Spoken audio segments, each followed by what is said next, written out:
Assalamu alaikum wa rahmatullahi ta'ala wa barakatuhu. Alhamdulillah masoya, muna ganin kokarin ku ga bibiyar mu da kuke akan fina-finan da muke saki a YouTube channel.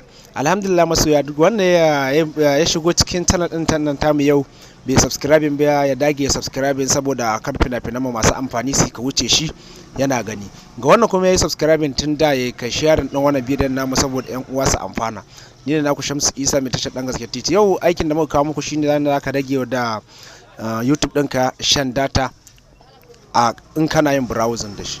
Alhamdulillah.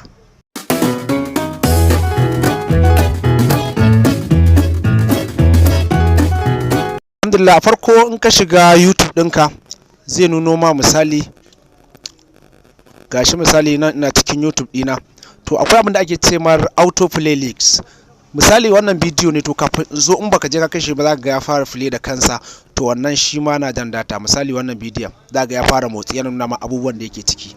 Za ga to ni da ke ni na rufe nawa, ni ma yanzu zan nuna ma yanda zaka je ka rufe naka, da kuma hanyoyin da in ka rufe su datar ka za ta na maintaining, kana ganin datar ka ba za ta na kariya da ruba akan YouTube channel. Misali wannan bidiyo ga yana motsi, yana nuna kawan bidiyo ana ganin sa kenan. To gaskiya wannan abin yana bala'in shan data, saboda gaskiya shine amma a farko in ka shiga nan gun mai hoton mutum din nan wajen Gmail ɗinka, za ka sako ƙasa sai ka shiga setting.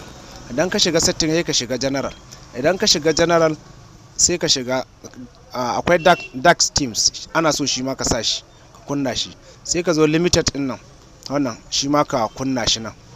Sai kuma ka shiga playback fit, shine wannan mai abin din gani ne ma always wifi. To sai kai off an kai kunna shi zai na ma abin nan, to sai ka kai shi. Wannan ita ce hanya mai sauki da zaka iya ragewa YouTube ɗinka shan data. Wannan kaga dark mode din nan gaskiya shi ma na abin nan yana rage shan data. Kaga haka in yana haka, to in yana haka bare na sha ma data ba. Alhamdulillah, kai dai kai sharing, kai subscribing din wannan channel ɗin ta mai albarka. Nagode.